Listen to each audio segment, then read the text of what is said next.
All right, we are live. Hello, everybody. We are the Podguyz Podcast, bringing it to you live as we do every Monday, 10:15 Eastern Standard Time. I'm Tony Kaz. Kevin Neri here. Of course, we have the ever-loving Picasso, the dreamer of the dreamettes, maybe the wingettes. I'm not really sure what he has this week. The ever-loving Picasso, Les Sparky. Sparky. And Sparky says hi right there. Sparky actually did a no-show for his date earlier this week. We had a win a date with Sparky competition going on, and apparently the woman says, well, it wasn't really a woman. Anyway, Sparky didn't show up, and we don't know why, Sparky, but that's neither here nor there, Tony. How right? dare you ghost a ghost? Oh my God! I can see this is going to be a tough crowd tonight. All right, okay, I'm ready. I was a firefighter. I went through this every day I went to work. Yeah, it's all good. Let's do it. Let's rock and roll. Nice. Guys, we do have a four square to it today. We have the impeccably dressed Tim Mcgeary. Mm-hmm. I got on. I'm really into Monty Python. It's like one of my favorite movies. The Holy Grail. Yeah, I mean that such a classic. I'm the Knights of Knee. Yeah. You must bring us a shrubbery. But the rabbit one's my favorite, of course. So I got the rabbit, the killer rabbit. I know. It's so funny. Like in Europe, everyone gets this. When I wear these, everyone's like laughing. They take pictures of it. I come here. What is that? What's on your shirt? Nothing. They don't. Nothing. What, you got bunnies on your shirt? Yeah. What's with the bunny? It's a killer bunny. Killer Bunny was a great sketch. They did their best work when they involved an animal, like the pet store sketch was also good. This bird is deceased. It's they banging on the table. It reminds me of like if you own a pet store and some guy comes in and he's just like, hey, can I buy all your gerbils? And you're like, oh God. And the pet store owner says, do you own a snake? And he says, no. And you're like, do it. And the fucking gerbils are looking at you. You're like, don't do it. Don't do it. I know where we're going, and it's not going to be good. They'd rather the snake than the we'll call it the second scenario, which for the visually impaired. It does involve anal and a lot of the brown town. Say the word without saying it, and Tony runs in anal. I was trying to be good, keeping it like child friendly, but that's it. That's out the window. Bunk it. Well, Tony, we have a very special day today, as you know that it is my favorite holiday to celebrate. Indigenous Day? I knew it. It is Columbus Day. Columbus Day is my favorite holiday there, Tim. And if you think about it, people do make the regard that Columbus never did discover America. He ran into the Bahamas. So America really doesn't have Cuba in the Bahamas. What's that? Cuba in the Bahamas. Correct. Also known as not America still. America. Wasn't in America at all. Which is just kind of striking when people that are Sioux tribe or people that claim to be Native American in some way, no matter what tribe they are, they say that Columbus is terrible. I'm thinking, wait a second, what's terrible about him? And they say he was a rapist, a thief, and blah, blah, blah. His rap sheet is very large. If you celebrate Columbus Day the way that Columbus lived, you'll find yourself in prison unless you tell the police, hey, it's Columbus Day, and I was just doing the thing. The cops will immediately take the cuffs off you and help you do whatever you're going to do to your neighbor's wife or whatever the hell you're doing. He was breaking into places. He was cruel. I mean, when you hear the stories he did, these people were basically, calm. He just used them as slaves. There's a whole thing of they didn't do what he wanted to do, so he fed one of their children to a dog. This guy was not a nice guy. He was a bad guy, but you never know. You understand, Tim, that the fish always gets bigger throughout history. So we're over there. These numbers could be inflated. He could have just pecked a kiss on the side of a native woman's face, and they're like, oh, wow, Columbus sure is a player. 100 years later, boy, oh boy, he sure did fuck her. Then 200 years later, man, he had thousands of people on boats. Yeah, but what a name you must have had. What a... Holy shit. But I think it's funny that it's the same day as Indigenous Day. It is. And you know what? I totally don't think that those, I don't think they should be on the same day because two people in the same sentence, terrible things have always happened. Yeah. Whenever you're like, not good, not good. Yeah, I'm just like, yeah, whose fucking bright idea was that? I blame the Spanish, okay? The Spanish gave him the money to do all this stuff. Once Columbus said, listen, I just need some boats so I can take some, we'll call them pepper and salt, okay? So we're going to get some of them and we're going to fuck them. And then, I just need all this money for boats. And Ferdinand and Isabel's like, listen, as long as you're talking about raping and enslaving people, we're all for it.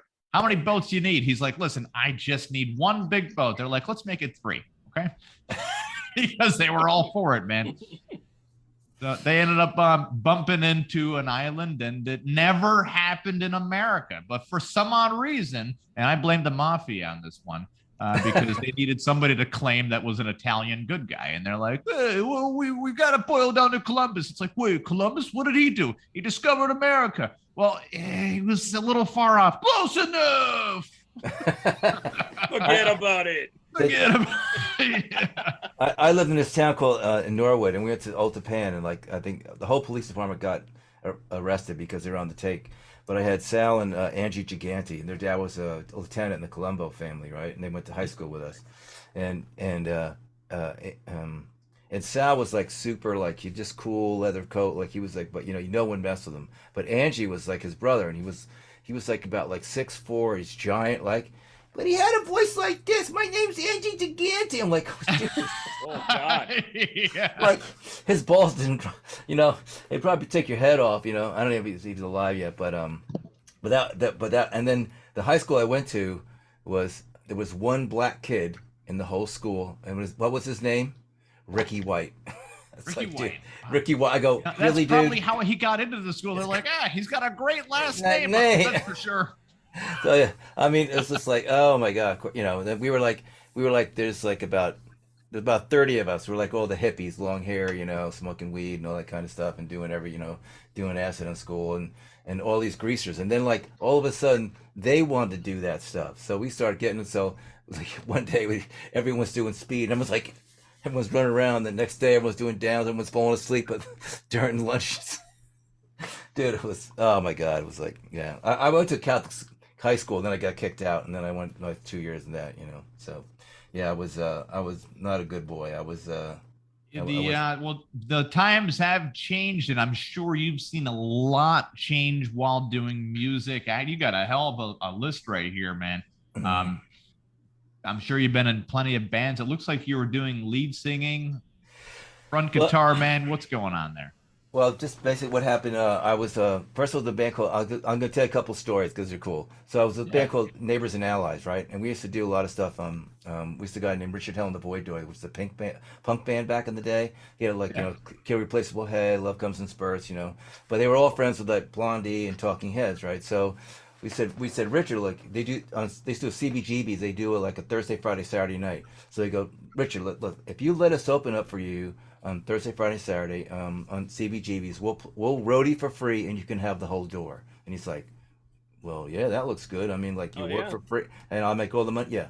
So we go on Thursday night. We come off stage after our first set, and they're like, what the hell, man? Like, you guys are like really good. Like, his band was getting nervous, you know what I mean? That kind of stuff. So we played the gig. So the next night, Friday night, we go on. We play on Friday night. And we had a guy that was a band from called Magazine. They were like a Scottish band, sort of probably emo before emo was emos. And he goes, hey, listen, I'm going to do the roadie for you because David Bowie's out there and wants to meet you. We're like, what? Like David Bowie? Yeah.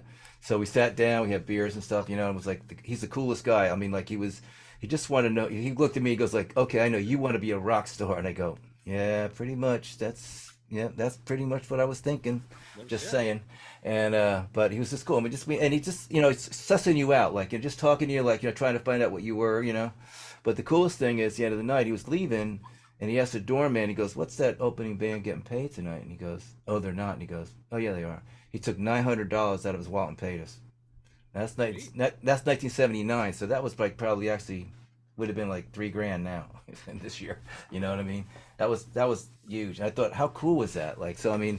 Of course, there was no cell phones, so we couldn't take a picture and prove that I was there. But but everyone sort of know. Everyone that was out there, I could was there. Yeah, that brings up the old back in the day. You had to be there, and there, very few times somebody has a camera, even if you did have a camera, and you got the pictures developed and stuff. Some of those pictures get lost nowadays. You just throw it into a digital cloud and all sorts of crap. Yeah. So now, so basically, that band broke up, and I got into a band called The Rescue, and this guy Paul McGovern and I, he was from England, and we wrote the songs. And we had Michael Gross, Bobby, and Vinny Piazza, and we got signed to A&M Records. We had EG Management. EG had at the time they had Roxy Music, Killing Joke, and King Crimson, and so we were like their American experiment. There was an English company, so we got and I was telling him it was really cool because I'm from New Jersey, right? So and all of a sudden the guy goes, our manager goes, well, we're going to send you to England to do the record. And we're like, what? Like your dream as a kid to be assigned to a major label. And we're going to London to do the record. Yes, Jesus! It's like fucking hell, yes! We were so psyched. And so we did it in a studio called Sarm East. Sarm East is where they did "Video Kill the Radio Star," But Yes had just finished the Owner of the Lonely Heart record. That record. The day they walked out there, we went in, finished it. Tony Mansfield, the guy that did Naked Eyes, he did the record. We were sort of a synth kind of pop rock band thing. But we came back, and I was telling him our manager put us on this tour from hell. It was it sucked, because every club owner was a bigger asshole than the next. And then paint a picture for us, right? You're out on a shitty tour bus. You're out in a shitty hotel. Oh, I know. I got the best story. Okay, so this guy made this it was a moving truck, when you rent something for U-Haul. And he made it into a mini tour bus. Now it was cool. It had 2 bunk beds, had 5 captain's chairs, had TV, air conditioning. So he made it was cool. The only problem is that year something happened with the lug nuts and the rear double. One of the wheels would fall off. Right? Happened to us twice. So the second time. We just what the hell? Hold on, you're skipping over that part. The wheels fell off. That's part of the story. So go round and round. So we're going. So we were on tour with Missing Persons, and we went on tour with them twice. So, but we had to go down to a club called the 669 Club in Atlanta. That was sort of like the CBGBs down there, because A&M Records was flying people in from LA and England to see us play because no one saw us live yet. Supposedly. So, but okay. So we're on our way down there. Wheels fall off. We're in the middle of, I don't know, Carolina or something like that. And so we get somebody out there, and the guy comes in, and he's got the wrecker, and it's got a blower. I mean, his slick black hair. Now I just got off stage, and we got in the car driving. So I'm makeup's going here. I have long hair. I'm in leather, and the guy's like, oh, he goes, boy, you must be from New York. And I go, yes, sir, we are. So he takes us to town. New York City. New York City. So then he goes, so I go in this little place. And the whole town is probably about 8 blocks long. And guy goes, you like bologna and cheese sandwiches, son? I go, well, yeah, I guess so. I don't know. So he takes this piece of bologna, and a double handle thing, 2-inch thing. I'm like, fuck. They take a thing of cheese. No, did he pull it out of his pants, or is it where is he getting this random bologna from? No, it was a restaurant bar thing, I guess. I don't know. Oh, okay. Oh, geez, I thought we were still in a limousine. It was hold on. It was good pocket bologna. It was got a Roger Rabbit bullshit going on here. But this gets better. So there's a van outside, so we had to get there. So who owns the van? He goes, I do. And his name, what's your name? Orville. I go, hey, Orville. He goes I'll tell you what, man. I said, we'll give you $200. We'll put gas in your car. I'll get you a hotel room. You know what I mean? I'll feed you. You just need to get ride there, and then we're going to come back because we couldn't ride the truck. They didn't have the part. So he goes, yeah. So he goes to his house, and he's got this 500-pound wife. It's sitting in front of the TV, about 2 feet away. And he's like, honey, I'm going to go to Atlanta. And of course, she's like, well, don't come back. I'm like, okay, so great. So I'm going to pause here for 1 sec, Mac. Go ahead. You let us in there with Orville. Oh yeah, I know. Oh, I wasn't expecting anything less than $250 for his wife. Yeah. So we get to Atlanta, and he's like, damn, look at this hotel. I go, yeah, it's a red roof, bro. It's really nothing. It's just 4 stories. But they never saw it. You've never been out of town. And this is tiny. So we play and stuff like that, and there was this group of strippers that liked the band, right? So I'm married, so I ain't doing shit. So I go but I got this guy Orville. Now I need to help him out. So we got this guy smoking joints. He's drinking beer. He's like wasted. And I go, can you just give him like a little nudie dance in his room? So he's like sitting. He's like, yeah.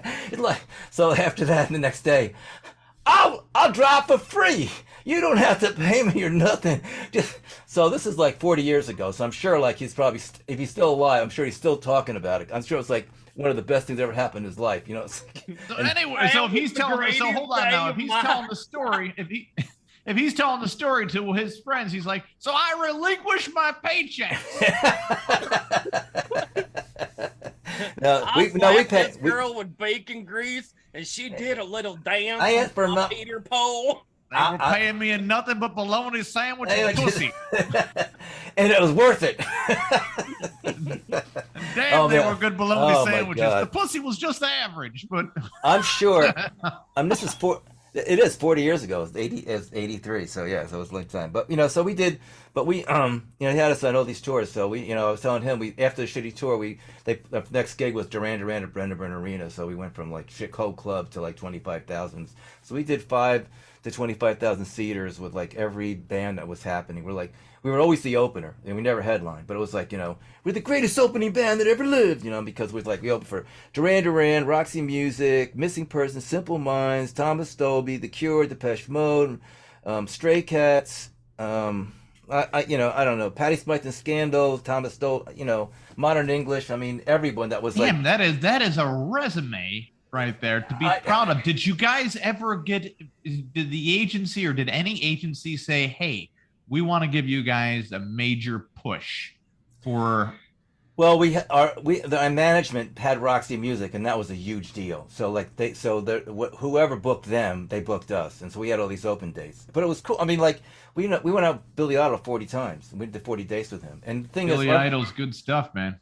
It was good. That was the Rebel Yell tour. It was fun. But the thing is, we were a good band. Sometimes opening bands are like, how in the hell did this band get played because they suck? But we actually sounded good. And so the thing is, we had the crowd going before the headline went on. So we just we kind of from here to here, and then the headline on. Then they went up, and the whole night was great. You have to kind of structure it that way because if I don't know, I'm not sure if you're familiar what happened between the Aerosmith and when Aerosmith and Kiss were both sharing a stage, right? Yeah.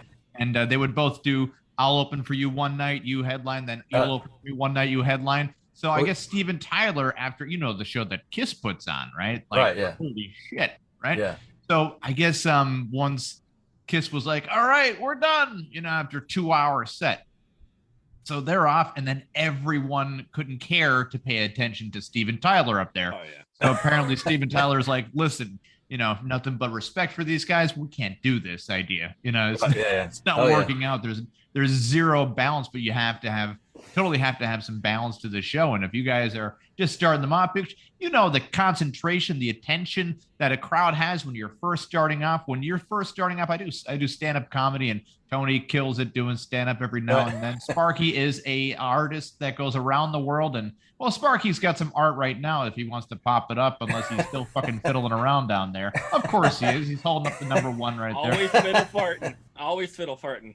But you have to have, the same structure as you do with any other show. And I'm sure you guys know which songs would work at the beginning towards the end. If you're doing a 1 through 8 or a 1 through 6 or whatever, depending what the setup is. What was your biggest hit song from The Rescue was Messages. That was it. And actually tell me now too, it was funny, people they made videos. Like right now, like I have a song called American Made, right? And it's like a big crowd pleaser. And so I did this interview on a station in Montana in the morning show, and this is just a couple months ago.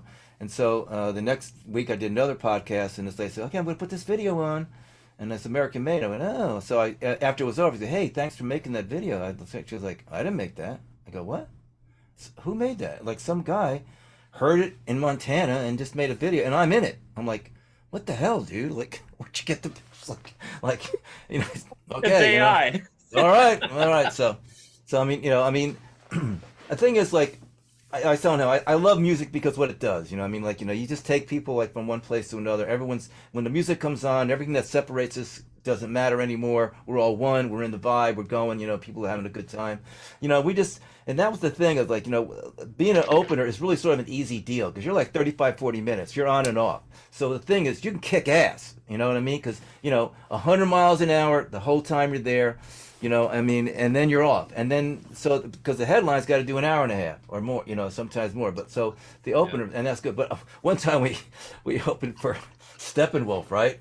At my father's place down in Long Island. Well, no one said anything about an opening band. So we get on. It was like 1,000 bikers. Yeah! Steppenwolf! Steppenwolf! No, they're like, yeah! Who in the fuck are these motherfuckers?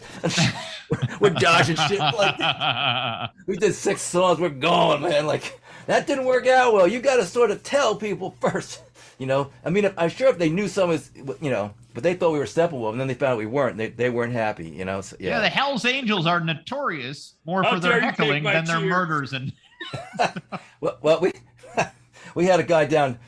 They called him John the Baptist, right? And we played CBGBs. We played a lot, Killy Crystal liked us. This is Neighbors and Allies. And so John the Baptist come in, and he would just come up and he'd have this like powder on his knife, and he goes, "Here." And you had to take it. Like there wasn't no like you not doing what he gave you. Oh, I thought that John. Okay, sorry. I thought that John the Baptist just sounds like a band that opens up for Judas Priest. Yeah. Well, John the Baptist was like if he went to see you, no one else, you were gone. That was his job. He goes, "Oh, John the Baptist came to still." He was like, he was the guy that he was the strong arm, and but it was funny because like where they had the Hells Angels in New York City, like where they are, their club, the old people love them. These old women love them because no one went on that block. No one got robbed on that block. There was no homeless people on that block. There was no gangs on. It was just Hells Angels and the old people. And the old women bringing them food all the time, like, making them cakes. Hey, boy. And the guys loved it too. So, like, but yeah, he'd show up and be like, oh, man. And he was like about 6'5". He was giant. He's just... And so you're saying like, oh, I hope this is cocaine and not heroin because heroin I'd be fucked. It's like, okay, I could do with a bump, but I don't. Someone's switchblade. Oh man. So yeah, but and I was telling him I'm 37 years clean and sober. I got into like Billy Odd. We're doing a lot of cocaine. It's like that was '83, and then my friend, this guy Pete, and I won't say his last name, but he said, hey, you should. Cause my nose would bleed. He goes, well, you should start smoking it.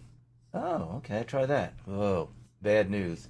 So two rehabs later, I've been married 43 years. My wife stayed with me. I don't know how she did it, but we did. I wasn't really a druggie. I smoked weed, drank some beer, but like I didn't like the whole thing of being out of control. You know what I mean? Big like, shout out to Mrs. McGreary, by the way.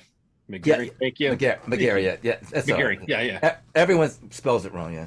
So and says it wrong, but it's so. I'm just calling you Big Mac from now on. Big Mac. That's yeah. I don't know about that, but I don't know. Big Mac. Because God knows McDonald's is really hurting for money right now.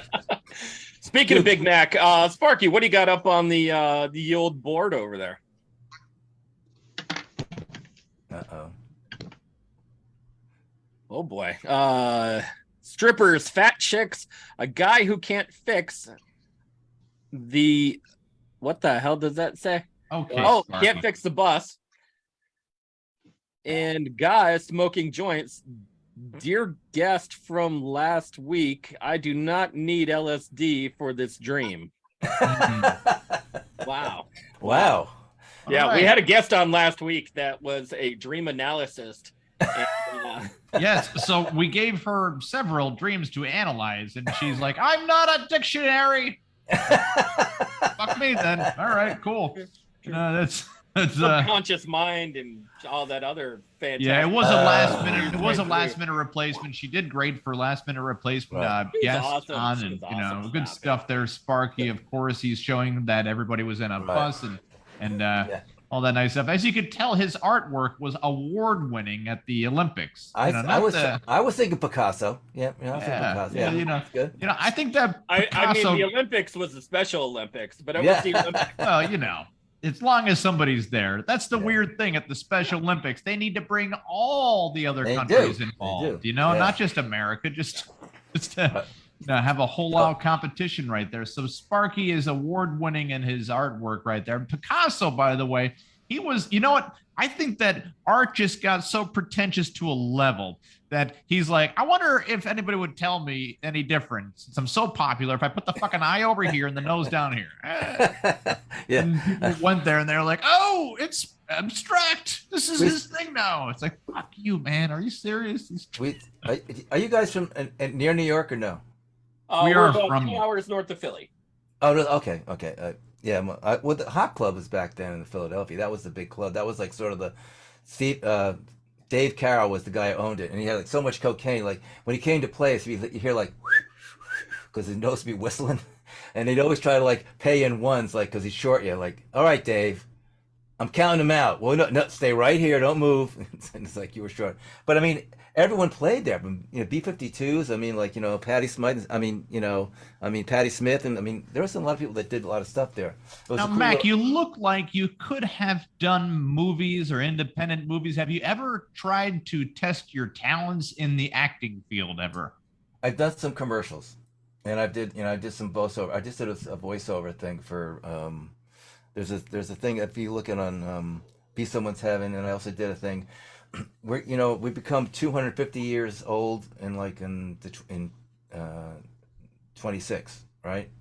And there's a company that wants to do things. So I did this. I wrote this girl, and I did my first voiceover, stuff like that. But I mean, yeah, I've done some commercials, and I did some modeling for like some photographers in New York. Like this girl was like, she wanted some. It was funny. I had like leather pants on, a vest. She wanted like I was supposed to look mean, so like I just got this big attitude, and then she showed her class and go, that guy's scary. What the hell? Like it's like, it's like let me just paint this picture for everybody who isn't watching and will listen on Spotify, iTunes, all the other fun stuff. Right. Mac is not to say that you look like you're a gentleman who does really well in the Naples community with your tan. You have a very prolific tan. Well, it's Mac. You kind of look like if Ric Flair didn't do drugs all the time. You've gotten that before, right? Yeah, I'm older. I mean, it's okay. I mean, I try to take care of myself. You know what I mean? That's the thing. Because me and my wife had this thing. I mean, you got these guys they gain 100 pounds. They go, yeah, my wife's not really interested in sex anymore. Well, maybe because you're 100 fucking pounds heavier than you were when you first met her, yo. Or the same vice versa. He's not into me anymore. Well, maybe because 80 pounds more. I mean, I'm sorry. I mean, I think it's rude. So we try. It's very easy for people to figure out their own problems to a degree. And it doesn't take critical thinking. It takes less than that. Yeah. Where if they just put A and B and C together, the thing is owning up to themselves. They say, "Oh, I only got so fat because she's so stupid and it forced me to eat so much." And it's like, what are you talking about? No, and so we just me and my wife. I mean, we're 40. We'll be married 43 years in November. 43 years. Now, do you have any advice to people who are married out there and maybe going through a little bit of tough and troubling times that have gotten you through it? Yeah, what is the truth behind marital bliss of 43 years? Number one is not every day is perfect. You got to get a good sense of humor, communicate. You know what I mean? And then just commit, because, we went through some stuff. I don't know if you know, but I lost my 18-year-old son in 2006 in a car wreck. And so, that's one of those things, that's usually just breaks people up, you know what I mean? Because everyone's sort of blaming and stuff like that. But it wasn't, it wasn't anybody's fault. And the thing is, but we've been through, I lost a business. We lost our home. I mean, all this stuff happened. But what we did is we figured out if we stick together, we can get through it. You know what I mean? And and we're both hard workers. And we're both we do stuff so. Basically, what happened when we lost the house and we're still in Naples, I was working 2 cook jobs, and one was a breakfast cook at this place called First Watch, and the other one was, and I was doing pizza and wings at a sports bar at nighttime. So I was working about 18 hours a day, and I had to ride my bike because they repossessed my car and everything, you know. But one of the girls there was going to EMT schools. That's why I got the idea to do it. So then I went to, you know, be paramedic and flight medic and a helicopter, and then then they wanted us to go to fire school, so I did that, you know. All that stuff in Ground Zero, like with the DMAT team, which is Disaster Medical Assistance Team, which like worked that in Katrina. So I did a lot of things, you know. And then I got a bachelor's degree, I got a master's degree, you know, and I put 3 solo records together. So, you know, I'm just a doer, and like I think, you know, people like, you know, they want to do stuff, they're afraid to go, afraid to fail. See, I'm totally, my whole thing is no, just go for it, man. And if it doesn't work out, fuck it, because what I learned, every time I screwed something up and didn't work, I learned something from it. You know what I mean? And it's a good lesson. I mean, like my people like my dad used to, because passed away, but like he said, don't tell people you were an addict. I go, Dad, I got to tell everyone I was an addict. You know why? Because I got through it. And so, you know, I mean, and I've helped so many people that have addictive problems because, and unless That's how you turned into the person that you are now. Well, yeah, it's very, Mac, it's very inspirational for others that feel like there's no way out from, and that's why some people get into drugs, because they feel anxiety levels. They want some kind of mental and physical release from the everyday life or whatever the reason might be. Right. But when people like yourself say that not only did you beat, well, are still, it's every day, it's one day at a time with drug addiction, and they see that, it can give them a sense of inspiration to the point. Yeah, even hope. And hope is tough to find, man, because there's so much false hope out there nowadays. Exactly. And another thing, too, is like, unless I went through that experience, what would they listen to me for? Like, well, you don't know. I go, I fucking know, bro. I was 50 pounds lighter. I took a hit on the pipe. I'd hallucinate. I was suicidal. I mean, my liver was going. We used to call it bum tan. I mean, like, you know, I mean, I was a mess. I wrote a song with Scott Chad Stanford, Nicky Williams called, you know, I Don't Know Love at All. And it's all about like, when I wrote a lot, you know, I had a lot in my start when I started writing it.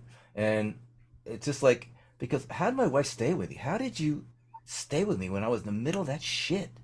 But that's the thing, like, you know, we just stuck. Because she knew me before. I wasn't really, you know, I wasn't a druggie. I wasn't like that person. And then like, you know, I would have had 39 years clean, but I started drinking again, and I got really crap faced one day, and this guy goes, hey, you want to get some stuff? And I did, and I was right back, like, you know, 4 or 5 months, like, in my shit again. So but I had a lot of stuff because I had a lot of anger issues. When I was 3 and a half, I had a 2-year-old brother, Kevin, right, who was my guardian angel, but he was run over by a car and killed, right? And my parents, but they thought the best thing was to do, you know, was like move me out of the house and take everything out of my brothers out of the house. And I came back home, he was gone, and we never talked about it. They didn't put anything on the grave till my dad's mom died, and they buried her with him, and then put something on there. Now my parents are there, so now all 4 of them there. But my brother Kevin, I mean, I should have been busted so many times. I can't tell you, like, I was in New York, I used to go to this place, I go, hey Johnny, man, knock on the door, I go, hey, it's Tim. When I used to go there, he put a gun to my head, like, make sure no one's behind me.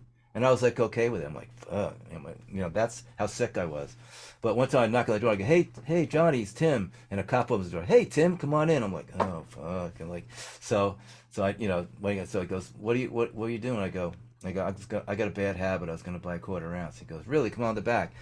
In the back bedroom, there's 20 guys, all handcuffed, zip tied.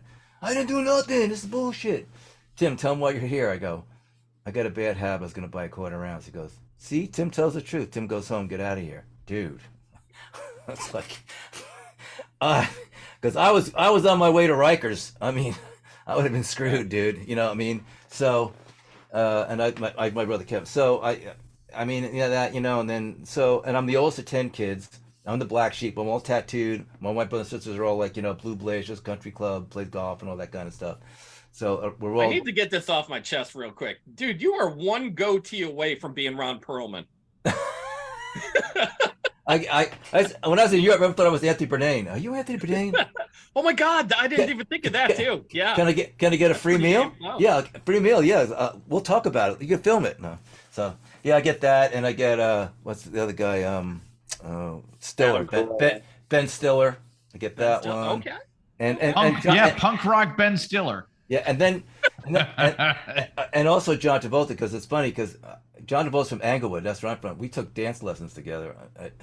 We were, our mom, his mom, and my mom said, "You need to do ballroom dancing." We're like, "What?" Like, and so we'd be doing like, "This sucks, dude." Like, so we went to school together for a little bit. Then did John Travolta like dancing a little bit too much, and you're just like, no. "Hey, calm it the fuck down, You're like, man." no, this shit sucks. No, this sucked. It was like the guy had patent leather shoes. It was just like, the guy's like, "Okay, now, I'll go." It's like, "Now pick a partner," and like we're like, like we get these girls. He's like, the boys need to dance with the boys, and the girls need to dance with the girls. No. We didn't. Yeah. Well, of course, I went to a Catholic school. We weren't allowed to have.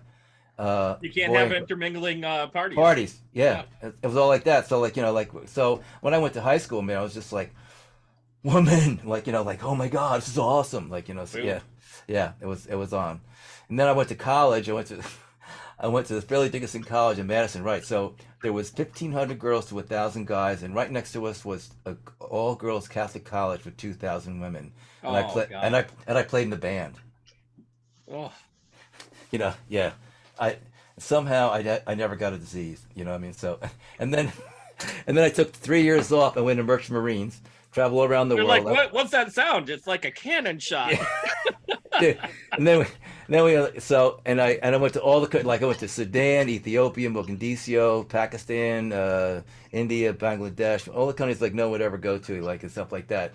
But it was cool because every time no matter what country you went to, you could find something that was cool about it. You know what I mean? But when I was in Pakistan, we bought a brick of hashish, right?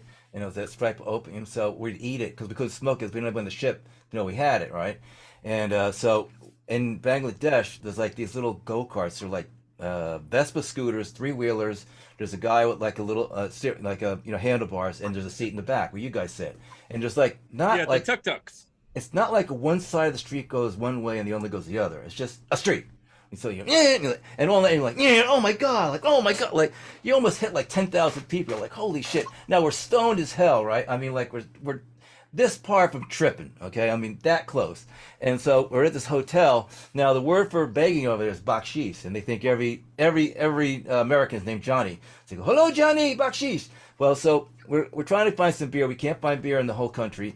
So we get back in the thing, and totally dry. There's a army of beggars, and they all have smallpox scars or wilted limbs or eyes missing, it's like a mutants, right? And they're like, hello, bakshish, Johnny, and the guy's trying to, and the thing won't start. And they're getting closer. Hello, Johnny, bakshish. We're like, oh shit, dude, come on, man. And then they're going and touching us. Ah! Don't touch us, man. The guys. Y'all have leprosy now. Oh my God. What is that? That sounds like if The Walking Dead had a fucking hayride thing. I swear to I'm telling you, it was like The Walking Dead. Get into the tuk-tuk. We got to go. But so he finally gets us started, and we now. When you go over there, we had these, holes full of grain, and it took them 3 weeks to fill, because it was guys with scoops and bags, right?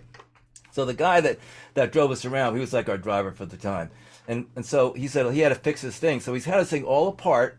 He's got the piston. He's just hammered with a hammer, hammering it, puts it back together, ran like a champ. I'm like, okay, So then I had a filling fall out, right? So I got, oh shit, and I got another 4 months on the ship. I need to go to a dentist. I'm in Bangladesh. What do I do, right? So I goes, there's a dentist. He goes, yeah, I know one. So the guy's from China, right? And so I go in. There's a chair there, but there's no drill or nothing. I'm like, okay, okay. And it comes out, and the drill is like a foot pump. The old sewing machines. I'm like, oh my God, and they had to use, and the needle, he only had one needle, so they put it in this stuff that was would kill anything, right? This red, and so I'm sick, and they go, how I go to my gun, but it got in, numbed it. He did a good job. I mean, it worked. So but I was a little nervous. The whole point to that story was the guy who is also on the piston was the dentist. Yeah, I was in Iran, and when the Navy guys. Well, wait a second now, Mac. You're probably assuming that was the worst way to do it, but they have a very big garment situation over there. So he was probably a sewer by day, and they're like, listen, if we give him the drill and keep him out of that motion of sewing, then he's really gonna fuck up on these people. So just keep the foot pedal. That was probably a custom made drill for him. we asked. We were in Iran, right? This is back in the day, so like it wasn't. And this Navy guy goes, "Hey, you want to smoke a joint?" I go, "What's the penalty for smoking joints?" "It's death penalty." I go, "No, dude." Fucking great. That's like, do you want to smoke a joint? The death penalty. What? What am I gonna No. Like, I mean, and then so we went and we did but you can go to any pharmacy and go like, okay, can I have 50 Quaaludes? Let me get 50 Black Beauty. You get all that you want. Like it was like that was like a candy store. But if you smoked a joint, it was death penalty. So I'm like, yeah, so we didn't do that. But yeah, it was crazy time, and it was we just we were like in Africa one time, and this bathroom right now all it is a hole in the middle of the floor, right? You got to pee in. So I go in, and all of a sudden I look at the walls, and they are covered with cockroaches, like this big, right? I'm talking like 1,000. Like the Madagascar. It looked like the wallpaper. Okay, I'm like, and I'm taking a piss, and all of a sudden they start turning around and looking at me like, oh shit, these guys are gonna get me. It's like, I mean, I've been through so many things, man. But that was fun time, and back then, because I was working all this overtime on the ship. This is like, I was 19, 50 years ago. I was making. By the way, join the Merchant Marines, please. Dude, I was making $1,000 a week 50 years ago. That's like you buy. I'd come home and they had to pay you in cash, so I'd have like 30,000. Oh, look at that! Sparky is recreating the Drive. Here comes the zombies picture. Do not crash in the pee hole. Look at that. Brown waste coming out from I want to say arm, but it's probably the dick on the stick figure. And is the urine? Am I right there, Sparky? Yeah, that's it, man. No, that's the pee hole. That's the pee hole. Oh, the pee hole. The pee hole. It was about 4-inch brown. Yeah, so. But, all right, so what you're saying is that is probably the most accurate picture you've seen illustrated. It was perfect. That specific. Sparky, we're gonna job. Take a picture of that. We're gonna take a picture of that. We're gonna send it to you. You can hang it on your wall. You can do whatever you'd like. Oh my god! So yeah, recreate the scene. No, man, traveling. There's always a weird story whenever traveling, like from abroad. I've been around the world, and it got really weird with COVID because you could be 1 hour late on the COVID test. And they will say, sorry, you're gonna fucking get a different plane ticket or whatever the hell. So, Mac, what is on the horizon, though, Tim? What are you up to most recently? What is coming up? Where can people see you immediately? Because God, you got so many stories here. We could be on for 3 hours, and you still have a good amount to go. But do you have concerts coming up? Are you doing solo band now? Is that what your big thing is? I'm doing solo. I do like a lot of house concerts. Like when we were in Europe, I had some like in Scotland and Czech Republic, Germany, Denmark, and then Portugal. But here I'm doing I have North Miami at the Luna Star Cafe on November 3rd. Lake Placid, Wet Dogs Brewery, doing that. And I do a lot of streaming things. Like there's one called Music of Scotland, and I do it like I have any 3 to 10,000 people watch it at one time. So it's cool, so that's sort of but it's not long. It's on my phone, I'm singing to the phone, and people are responding. I'm getting all these messages. Hey, I really like your stuff. You sing from your heart, blah blah blah. So, but I'm doing a lot. That's hilarious. Every time the most important part comes up in the story, you skip right through. They're like, this man, they say you sing from your heart, and all that. Well, I just want to get the things out, but I was gonna say I'm doing a lot of producing now. Like I have like people like Missy Boston. We got 4 singles of her. Leo Lanza from Mexico. This guy Zaja from Georgia. I have 2 Leah Grahams and Samara Prentice from Scotland. So I'm doing stuff like that, and then I have my own singles going out. The latest one was Under the Wave. Coming Down to Earth and Under the Wave. But it's getting played all around the world. So and I'm doing a lot of these like podcasts and and station stuff like that.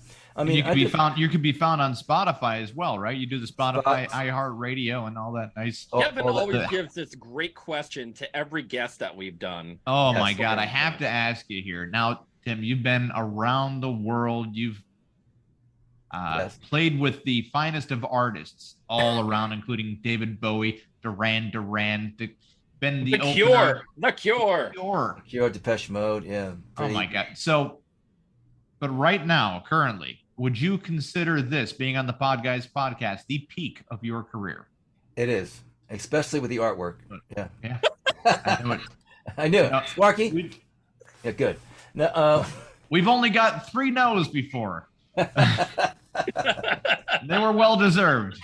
No, listen, I have fun, man. I love these things anyway. But I'm Irish. I'm a talker. I'm the oldest of 10 kids. Blah blah blah. We have a close name relation right there. I'm a Neary. You're a Mcgeary. Oh yeah. You're Irish. You know the drill. I'm Irish, German, and Tuscaroran, so I am like the perfect blend of alcoholic right here. It's just like if they were breeding people to drink high amounts of fucking carbonated gasoline, they got it. And, there you go. No, I'm into music. I mean, my retirement as a firefighter, what I did is our overtime went on our retirement. So out of 8 that had a year before I retired, they had a thing in the paper, 8,000 people between Lee and Collier counties. Those are the 2 counties next to each other, 8,000 employees. And who was the number 1 person in overtime? You. Me. And the thing, and I tell my wife, because when I do it, I mean, we're not going to be rich, but we're going to make more money every month than we need. So it's comfortable. You know what I mean? So now I just to me, I just want to write a classic song. Like a song like I Can't Make You Love Me, Bonnie Wright does it, and I think, Michael, and I think that song is a classic. And I did a songwriter with Art Shamley. He's one of the writers of that song. You know that song I'm talking about? I Can't Make You Love Me, that one? It's a very soft rock tune played on soft rock channels. Bonnie Raitt looks like the ugly sister of Reba McEntire, or vice versa, whichever way. I'm not going to say that. Redheads, they don't have it. The redheads don't have a lot. You know what I mean? They're soulless. Oh, he's anti-ginger. I knew it. Okay, so but you're right. I'm a gingerist. I've hunted them down years. I've owned businesses. I said, I've interviewed them all just to tell them no. Kevin, you know what gingers miss the most about parties, right? No. The invite. Ow! Wow! Ouch! But that song was originally a bluegrass song, and he wrote it with a piano player, and the guy retooled it. You know what I mean? So I do a lot of co-writes. You know what I mean? William Shatner did one of my songs, actually, from Star Trek guy. He did a album with I know. It's called That's the one that you just got to put at the top of your list. You're like, oh yeah, I love the. I opened up for all these bands, but Tim, you're the best. You're just, and you might not even recognize it. Sometimes you're like, William Shatner did one of my songs, and he did do Star Trek too, but he did one. I banged a lot of girls. He did on the set of Star Trek. Yeah. Yeah. I know.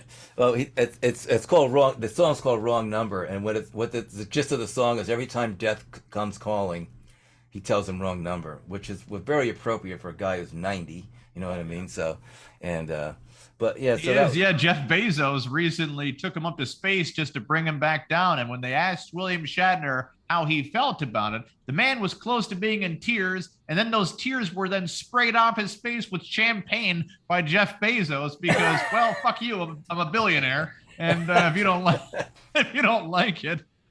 Yeah, he's something about like sort of how empty it was in space. You know what I mean? But I think the thing is, a lot of those guys, those astronauts, and they see the world. You know what I mean?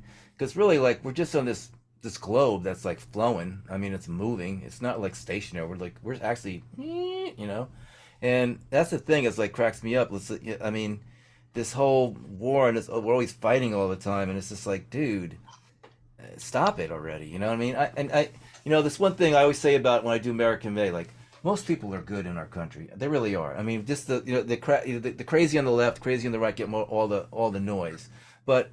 I've seen like so many random acts of kindness. Like when I was working at the Ground Zero, there was 900 people from Oregon that got together and flew into New York City to spend money and support the city.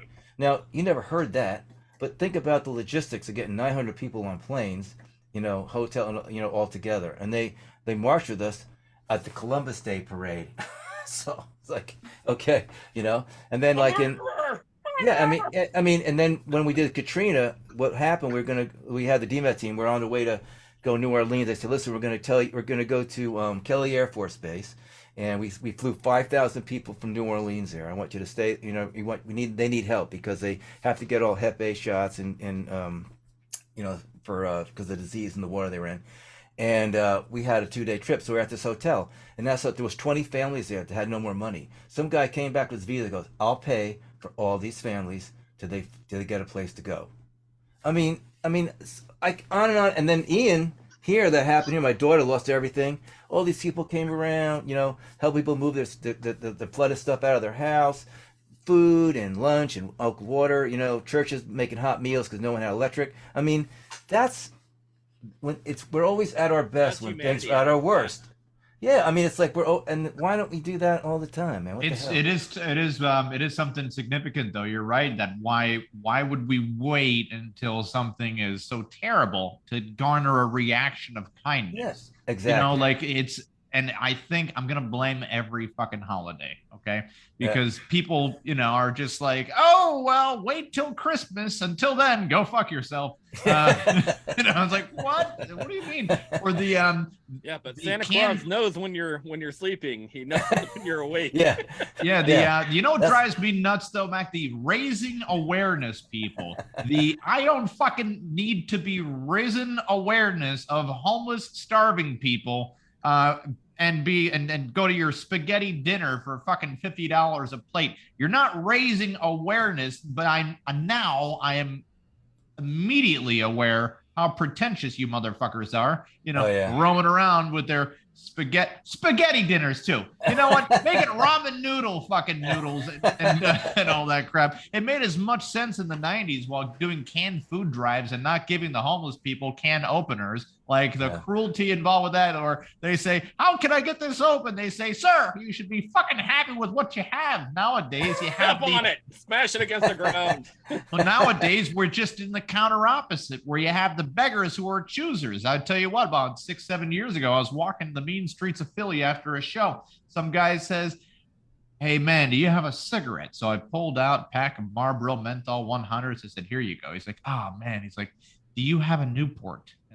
No, I don't, but this is still a menthol brand. It should be fine for you. And he's like, nah, I'm good. And I'm like baffled because you fucking scumbag, I'm ready to give you something that is identical. Yeah, I was going to give you free cigarettes, but you got to be choosy. Yeah, it's almost like going outside and saying, hey, anybody have a $20 bill? And me saying, I only got a $5. And he's like, fuck you. You get out of here. You're $5. I'm going to need 4 of you just to come up with what I need. Yeah, I mean, and a big thing with me too is giving back. You know what I mean? Like with music, we do. I used to with this guy Gary Hanna, and he wrote "Tequila Makes Your Clothes Fall Off" and some big country hits and stuff. Yeah. And so what we do is we go VFWs. They would pick out a guy, say, listen, this guy's having a hard time, blah blah blah. So we'd go in and do this show, and we raise about $2-3 grand, and then at the end of the show, just hand it to him. And the thing is, I think so like whatever you get car fixed, pay your rent, whatever. And I think the two things that happened, like, of course, the money was great, but I think the one thing is, like, we really appreciate what you did, your service, and not just lip service. Actually, we did it. We're giving you money so you can, like, whatever you need to do, do that. And then I also, I have a thing that I write with, it's called Songs of Love, and there's kids that have cancer and stuff, or like, these deadly diseases. What they do is they send me all their information, like what their favorite stuff is and their pets and their family, and I write a single for them. Their perfect song. So like for them to have so they have their own song, and it's really fun. So that kind of stuff I think is cool. And then I used to work also too with I haven't done it lately, but equestrian. They used to use the horses with guys with PTSD, because horses have this thing where they can sort of pick that up. And so then I would sing, I'd bring my guitar and we'd sing some songs and stuff like that. So, I mean, I think, part of music is like, because it's done so much for me, I had so much fun with it, that like, that I think it's good if I can bring it back and, help other people. Mac, you're a good soul. I like it. I try, man. I try, I gotta tell you one story though. This is sort of cool because this is my spiritual side, okay? So after my son, we had the celebration of life. We went outside and the single white flower grew in our yard. Now, we had been in the house 12 years, and pretty much you know what's growing in your yard. But we never saw this flower. It hadn't rained, and it just popped up, right? So my wife goes, so his name was Trevor, so we call that Trevor's flower. And a couple of days later, she went out, my wife went out, I was working, and the original flower closed up, and there was 5 white flowers just like the first one. So she goes, so she goes to call me, and when she got to the phone rang, and it was a nurse from the organ donation. She goes, "Hey, I just want to tell you that 5 lives were saved from your son's gift." And then the flowers went away. And then after 10 years, the day of the accident, we never saw any of those flowers. They were gone. And it was 10 years to the day. It was May 7th. 10 years later, the single white flower came up again for one day. And then went go. And it was so funny, these doctors going, "Well, maybe that's the way they grow." What? Are you listening to yourself? Ornithologists are also known as atheists there, Mac. You know, they're very science-based. Oh, I mean, I've been through some serious spiritual stuff. But, the thing is, like, I do have hope, and I try to do, like, random acts kind of when I can, It was like in Europe, there's so many beggars. My wife's going, "Okay, you can only give so many away because we'll be out of euros. We won't be able to eat if you keep on doing, But it's hard to me. Like, when I was in Bangladesh, I had these kids, and they came up to me, and the thing is, they tell you don't give them money, because if anybody sees you giving money, there's 100 starving people, and you'll get mobbed, and you can be actually physically hurt. So I was getting this coat made, which is another whole story, but wait, you were getting a coat made? Okay, the best way to show all your money is to grab a new coat. Oh no! I told this guy to make this coat, and he made it like some weird Star Trek thing. It was the most like.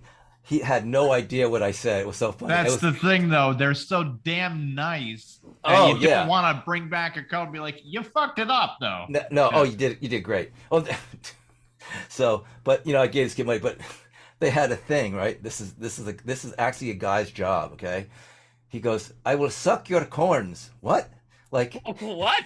If you had corns in your feet, they'd put a hole in it, and no, I didn't have corn because. And they'd suck the corn. I go like, "What? Like, that's a job?" Like, and so I was thinking, yes, my father cornsucker, grandfather cornsucker, we all cornsuckers. Long line of cornsucker. I'm like, oh my God. Right back. I mean, I swear, I'll never forget it. I mean, you can't make this shit up, man. It's just like, But and anything over there you wanted wrapped in leather. You could put anything like like, "Hey, I want this guitar pick. Can you make a leather case?" Yeah, they make a leather case for it, But so and the thing is, like, it was cool because I was over there and they were using elephants, for like construction. It was like, it's like it was cool, and well, for them to do any type of like not even to say like power mechanics, power machinery. Oh yeah, you just don't. They don't. They don't have it. Well, like in America, I think it was evacuator. So if you had a hole of grain, which is basically like, the size of a football field and like, 8 stories high. So they put this vacuum in 24 hours, it's gone. Over there, it's 40 guys with scoops and canvas and bags. So it's like that's it. So you're there for about 3 weeks. And, but the thing is, so we gave them this grain for their people, and all they did was sell it to the Russians to the ship behind us, and it's put there. But so this you're gonna love this story because I know you have a sense of humor. So they have these dock dogs, right, in Bangladesh, and the one has like his ear missing, and he was like, you knew he was the badass dog because soon as another dog, the other dog went on his back like submissive. So this dog. So we need to give him some scraps. So we get some scraps, we throw it on the dock off the boat. And the dogs, and all of a sudden, from under the dock, this monkey comes up, right, and takes the dog, and grabs the food. We're like, "Dude, what the hell? Get some more shit, man. We want to see that monkey again." So every night, we'd have like it'd be like the fight with the dogs. Those monkeys are vicious too. Dude, monkeys are strong, man. They are. They didn't kill the dog. They just like got him out of the way, like grabbed him by the neck, and then under the deck, like. Some of the stuff I saw in my lifetime, I'm like, really? Who would see that stuff? You know what I mean? Like, I never forget. I was watching a YouTuber who was going through Calcutta. Right. And he had a video of of course, all these fires that they have there. And Right. in the Hindu culture, they actually burn their dead bodies Right. to travel into the next world. But he had seen, even throughout the city of Calcutta, monkeys fucking rampant, really rampant, thousands of monkeys. Yeah, they don't kill them. Absolutely everywhere. And rats too. Yeah. The rat, and cow. Yeah, it's you don't mess with the animals over there. That's their thing. I don't know. It's that was a whole. I mean, I was in Pakistan, and it was Christmas. It was sort of cool. And the guy, the chief engineers on the boat, had a ham radio operator, and so he's able to call to America, and to a guy in New Jersey who got my parents on the phone. I got to talk to him. It was pretty cool. But if you're going to send a letter, you had to make sure, stamp it, please. Because if you didn't stamp it, they take it off, because that stamp was more than they made for a week. Oh yeah. It's that kind of stuff. So you had to and then all the brass on the boat had to come off. You had to hide it. And then the sugar, they never got sugar. So I mean, I'd go to Bangladesh. There was one faucet for a quarter square mile. That was it. That's the only water came. So these kids would be there with little buckets on, cans, stuff like that. I mean, the thing is, you see stuff on magazines with kids starving, but when a kid's sitting there in front of you with a swollen belly and asking you to, and I'm the oldest of 10 kids, with all, it just breaks you, man. It's just wait, what happened to all of those less than a cup of coffee a day money people? What? Remember those commercials where they say, even you could save a foot. No, you know what the fucking worst part about those commercials were? That that they would just make up the names of the kids, because they're not talking to these kids. They're like, well, would you support little Edward over there? And Sally Struthers, right? What? There was Charles Davis was the one guy. By the way, if anyone who is overweight around the ages of 60 and 70 or 55 and 70 and grows a fucking beard that's white and you're overweight too, dude, you know what you're doing. Okay? You look like Santa Claus. There's no way you don't know that you look like Santa Claus, you fucking weirdo. It needs to stop. Shave your fucking beard, dye it, do something different. That look is taken. It's like people... It's as bad to me as if somebody is doing the Hitler mustache and saying, no, I just really like looking like Charlie Chaplin. The fuck you do, man, because you got a lot of weird, formed X throughout, It gets tricky. It just gets real tricky. Unfortunately, the money most of the time, and you know this, Mac, because you're directly giving the money, a lot of the money gets mixed up in the charity, where for every dollar you give goes to the CEO, and then you need about 10 million people to give $1 just to support the CEO for him to promote it like it's a business. Sparky's got a picture incoming on that whole situation, don't you, Sparky? And we got, meanwhile, in Dalton, how are we getting them out of the tree? Says the stick figure guy. I've got it. Look at that. I'm guessing those little stick figure guys. No, Mac, not too long ago.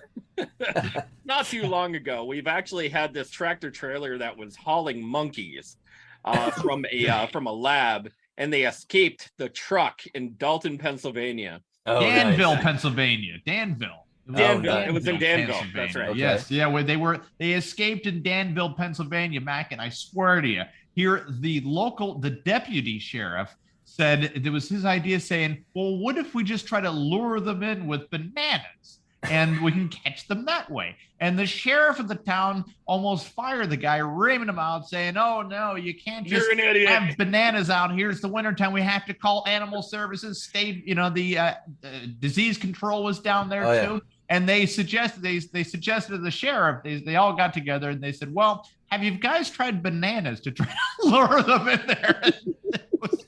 It was a sight to be seen when two small town sheriff and deputy get into a fist fight over how to catch monkeys the proper way. Yeah, because, thank you, CDC. Shit, Not just any kind of monkeys, experimental monkeys. This was slightly after the whole COVID thing, so people are letting their imaginations go wild on the idea, where they're like, oh, they're bringing in new forms of COVID and releasing it in Danville. Yeah. That's it. I actually, my wife's from Philly, and we actually met in Yardley, PA. You know Yardley is, right? That's like Yep, the Army. Langhorne. We lived in Langhorne for about a year and a half, 2 years. I was, yeah, she was, she was waiting tables, and I worked in this. My friend was working there when I was a kid, and the guy it was Mother's Day, and they didn't have a cook, and he's desperate to find somebody to cook on it, and I cook, so, and he said, you got somebody, you know anybody that cooks? And I go, what do you need, broiler or stick? And he goes, oh, I need a broiler guy. Okay. And my wife was a waitress there, and then that's how we met, that's it. But my friend, his stepdad was Harvey Yardley from that, and he had this guy was funny because he had all this IBM stock. I mean, he had millions of dollars, and he had this he had a little gas station, pump gas. And that's all he wanted to do. He didn't give a shit about his money, but they had the coolest thing. Fuck you money. It was great. Yeah. But he had a clock given to him, his family, by William Penn. I mean, so they gave it to a museum or something. I think that's what happened with it. But yeah, it was cool. So my daughter moved to Philly. She's about 4 or 5 blocks away from K&A. Oh boy, that's not a good thing. Yeah, not really. we're in the Scranton Wilkes-Barre area, home of The Office. So okay, I got you. Yeah. She's in Philadelphia. After the hurricane, they lost everything because they liked it because you get to New York in an hour and a half, and you go to DC on a train, so you can go either one. So, and they're making their way. Their place where they live is nice. It's actually a new building, and you can see the gentrification is moving the shit out. But the drugs are so bad there. I mean, everywhere on the corners, needles everywhere. She said it's awful. Yeah. Yeah, it's. Whenever given the chance for rich and out of touch people to solve a problem, they find the solution that best suits themselves and least suits other people. A lot of hands were washed during the welfare reform bill, and I can get into that, but it would be boring as all hell. But long story. And we got to wrap up the show. We're wrapping. We are rapping, but oh man, but I thought we're starting to move, man. This is getting great. I know. Heck, you are a plethora full of dude. This is great because sometimes we have people on the Podguyz podcast, and man, you could tell they don't want to be here for some odd reason, and they don't want to talk, but they'll talk. And you can tell Mac has done shows before because he's talking before the show starts, during the show. No spotlight syndrome. Have you ever seen somebody with spotlight syndrome before, Mac?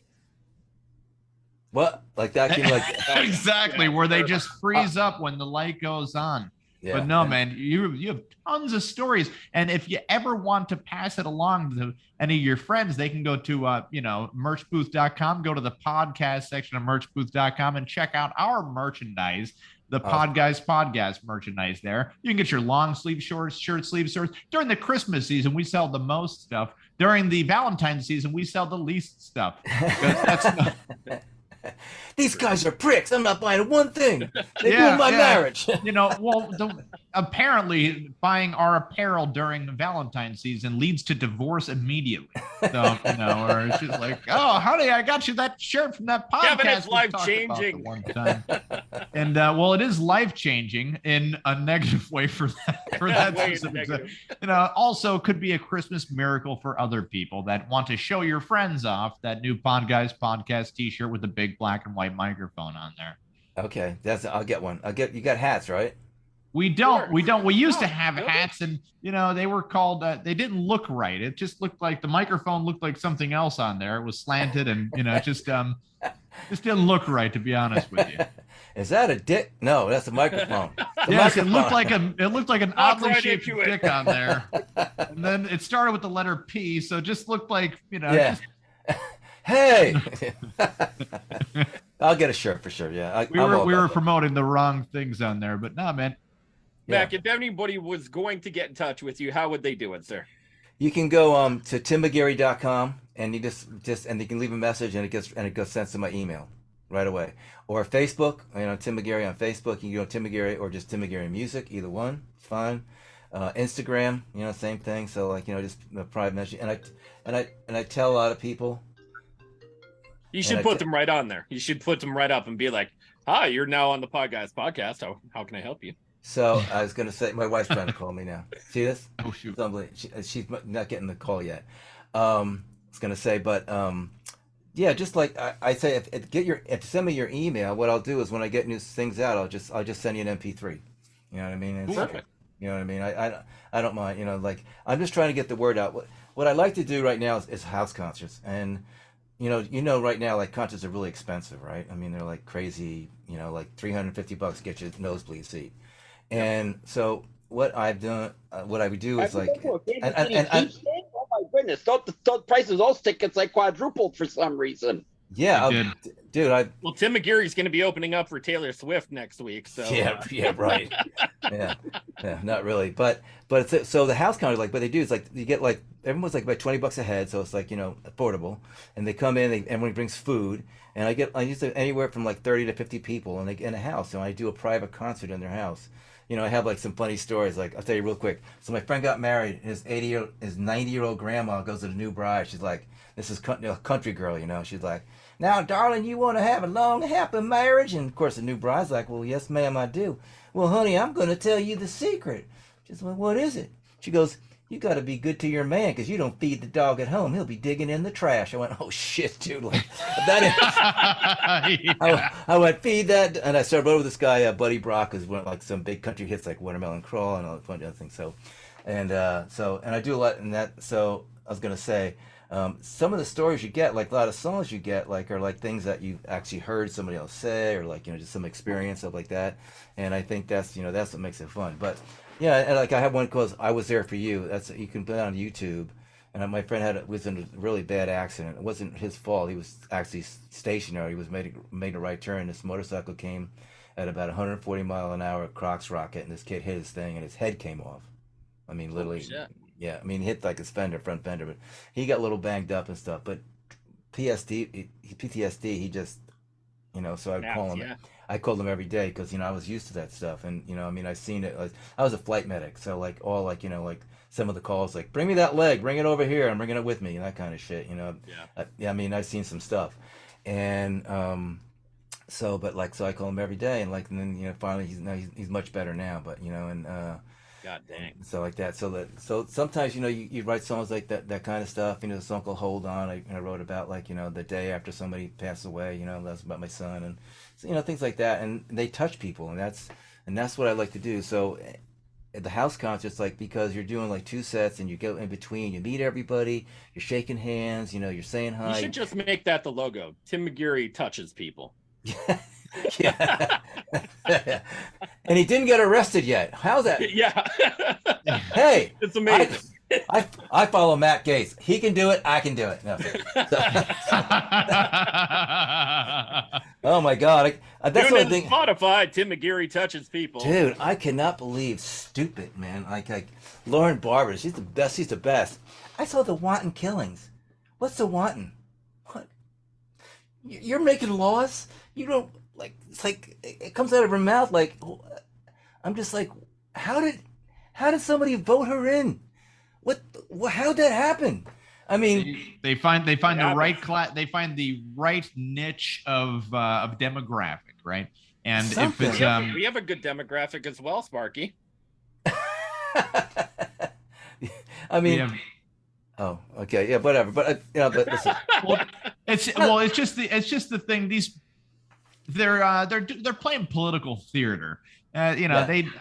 When they're getting Republicans or Democrats, when they're getting millions and millions of dollars from donors all around the place, right? Right. And then they got greedy too by throwing in the small donor bullshit. So that way they can re-promote it as, see, I'm the real person because the people have given me more of their money, when that just turns into a fundraising tactic altogether. Right. And, you know, like, so they'll say certain catchphrases and certain things and attack certain other people on whatever trans rights, non-trans rights, people's rights. Oh, they're taking women's rights away. The fuck they are, man. Are you crazy? You know, like, and it's all just a push to get reelected or to continue them having their jobs. I mean, the trans thing is like, who cares about that? Really? They're acting as if it's a new thing.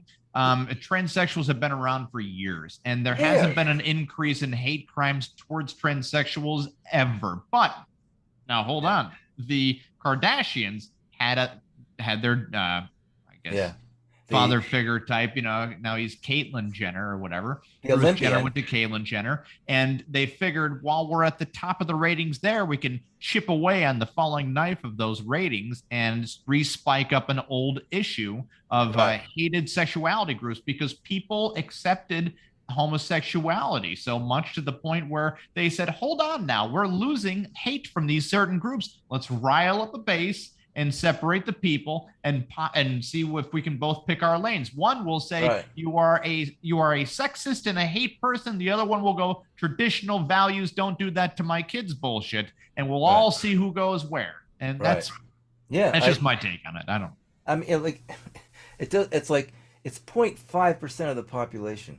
It's like it's so marginal. It's so small. Like no one ever really thought about it. Like I feel like this guy said, like, oh man, they did some at Disney and they had like, a guy was dressed as Cinderella or something. I don't know. I guess probably gay. The gay. Well, the only people I saw the one, it was a drag queens reading to children, and the only people that should be angry about that situation are overweight, ugly women. Because they took a job away from them specifically, and and I wondered if an overweight, ugly woman. For that I'm just saying, man, the only people that should have worried about the Little Mermaid being black should have been red-haired women. Because they don't got a lot going on there, so they had to share a smaller piece of the pie situation. I said, anybody ever see Mrs. Doubtfire? Yeah. Yeah. That was practically a well, by the way, that is the worst way. Now, Robin Williams, if you do the rewatch on that, maybe you don't quit your job as a voiceover for a cartoon just because you had an issue with the cartoon smoking a cigarette. In fact, his wife had to work hard enough, get a promotion, support his fucking deadbeat ass and the kids, and then she upgraded by banging the future 007, Pierce Brosnan. So, the only way he did it is he ended up seeing his kids by dressing up in drag, which his brother helped him out with, which is the wrong idea. Just my opinion. Yeah. I don't know, man. It's just. But I'm just saying, like, it's like, I mean, like this thing is like, well, did you go gay? Did boys want to be girls because they watched Miss Doubtfire? No. I mean, it's just like, and the thing is, the people that take their kids to story time, that's their kids. If they want to go, let them do it. And they're not doing it at school. It's a very popular thing amongst their kids. The friends go there, and it's been the kick the can down the road thing, because it's a very uncomfortable conversation to have with anybody about sex, like even a random stranger, let alone your own kids, about the many different avenues of sexuality. So you don't want to have those conversations with your kids. So eventually society takes over, and now you have the point where we already reached the boiling point of drag queens reading books. Certain material of these books are about homosexuality, but they're done, of course, where the duck is gay and the rabbit's not gay or whatever, and forced consent and all that nice. They're put in cartoon land sort of thing. It's just it's where we are as a society, unfortunately, but fortunately in some areas where, you get to spot the people who just hate because they need to hate. I mean, yeah, I mean, it's like, like I say, like, well, do you want to be in the ghetto or are you in a gay neighborhood? I think the gay neighborhood, best food ever, clean, no crops. Like, dude, I live in San Francisco. I went to the School of Recording Arts out there in '77, and it's like, I have like a ton of friends, but you know what I mean? But like, just I respected them. My sister's gay. She's married 22 years, has a daughter. I mean, they're happy and they make great money. I mean, there's like, they live in Boston. They have beautiful place to live. I mean, love is love. And I think this whole thing with this, this heavy morality thing is a bunch of crap, because, it's just like love is. People that love each other, what's wrong with that? And who cares? This is the ticket that they throw it out on, and you've heard the same narrative before, where I'm gonna wrap it up with one thing. There's only one thing worse than all of that, and it's just gingers. Everybody just hate gingers. You can donate your money to gingergenocide.com. We don't run the website specifically, but Tony's. Devin just bought the website for $10. I hate gingers.com. I bought. I'll tell you off air a website that I did buy the domain name for. And it has nothing to do with how I feel. I just wanted to sell the goddamn thing, just to buy and a sell. And I know it's going to sell for a lot of money. I'm going to end it on one joke. What do you call a redhead suffering from a yeast infection? What? Gingerbread. Oh my. Yeah. So, oh man. Sparky, where can you find us if you were looking for us, sir? Holy crap, he's got something. When I am president, I will appoint a great man who will work with sex education with our youth, Bill Cosby. Well, Will you take the pudding pop? Yeah. Wow. Yeah, Bill Cosby actually got a Medal of Honor for whatever reason. I don't know. Telling people, hey, if you're black, pull up your pants. Okay. I was actually down Philly that time.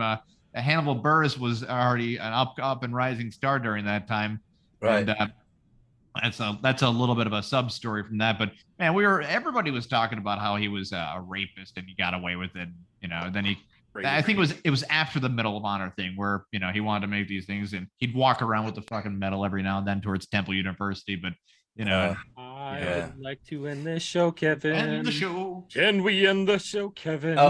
Oh, sorry, man. Kevin, you do stand up? Yes, sir. Yeah. I've been doing stand up for 13 years now, and next show is coming up in Mackinac, October 21st. We're gonna have a good time there. We have the 200 tickets already sold out there in Mackinac. It's gonna be a hillbilly show, but we're gonna have a fun time with it anyways. Then I got Sabu and the crew down on November 22nd in the basement of 79 Club 79 or whatever the hell. We pack 100 people in a basement. It's a finished basement bar down there and everything inside of Club 79.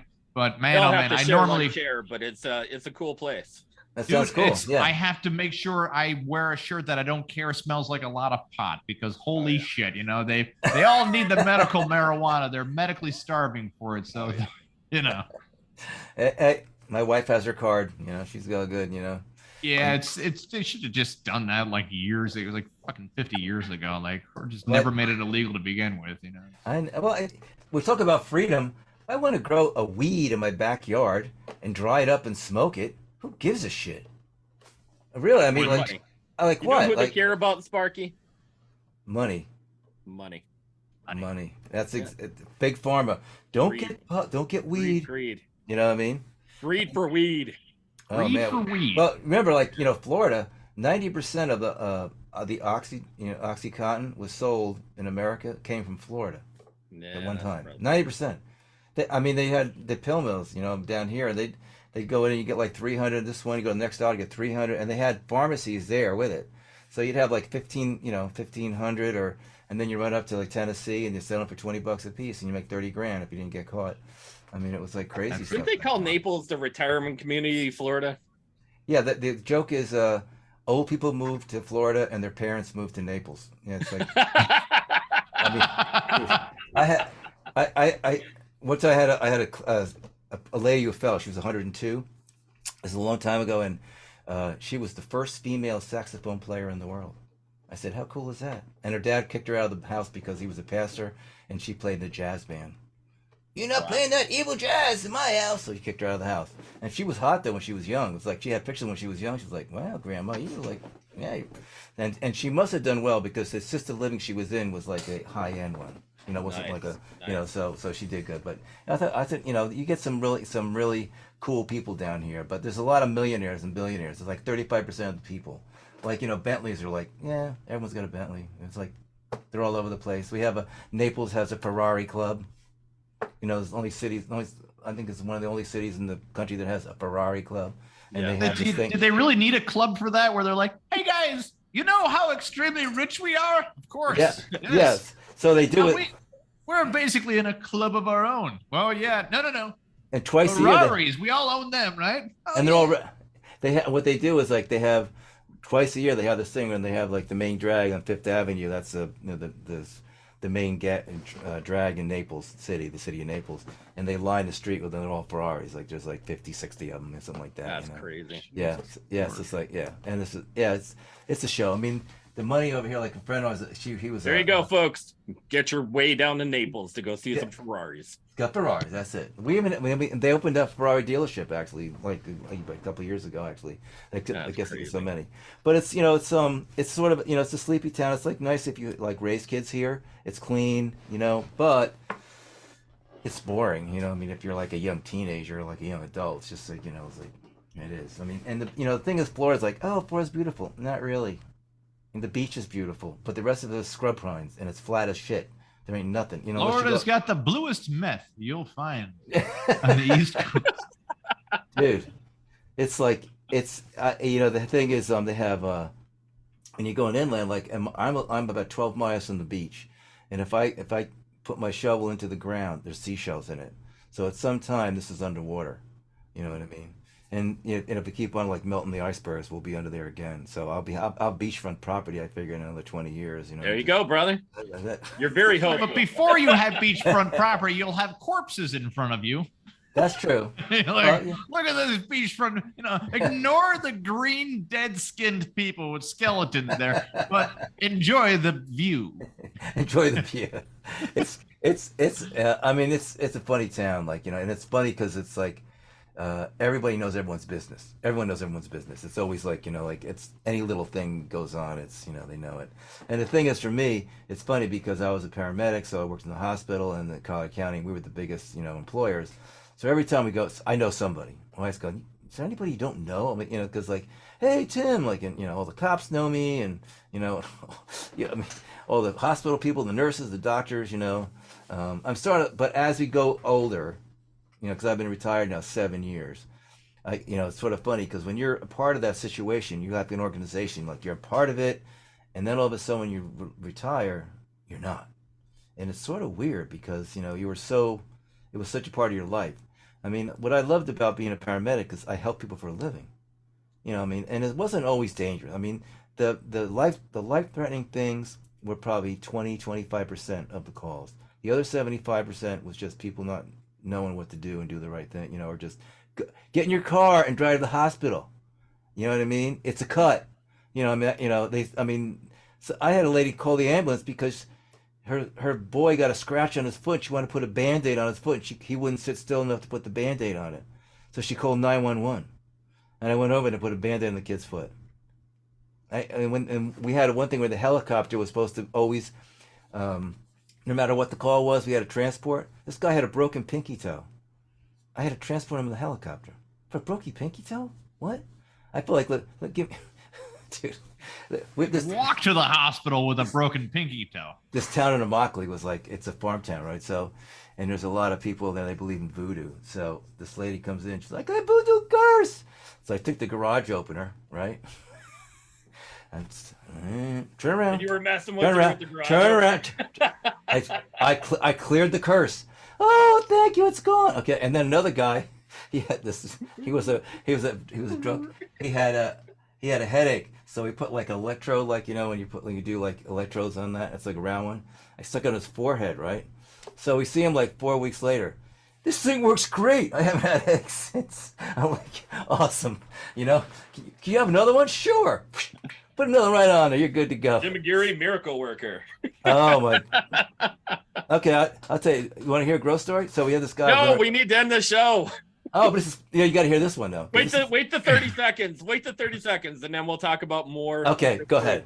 All right, go ahead. Sparky, if you're going to find us, listen to us, where would you find us?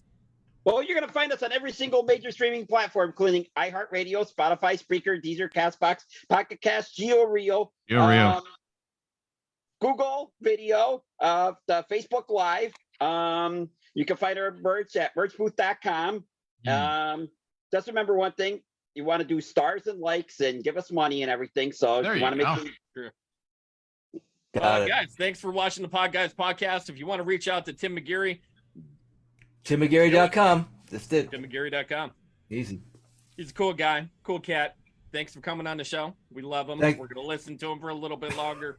Thanks for having me, man. This was fun tonight, man. This is like good. I like this. This is the kind of stuff I like. You know, we talk. We're about not stuff. Bad. We're not a bad podcast. No, we're not. No, You're fun. We're still growing in audience size well, that's the thing. Our numbers grow every year. Other people, they stop doing their podcasts. It plummets. It craters real quick. More than just a thing, but. Yeah, people need some fun and some humor, and that's what you guys provide. That's good. They need it, especially now. I'm Tony Cass. Kevin Neary here. Of course, the ever-loving Picasso. Okay. Guys, thanks for watching. We're the Podguyz Podcast. Have a great night. Oh, shoot. Bye.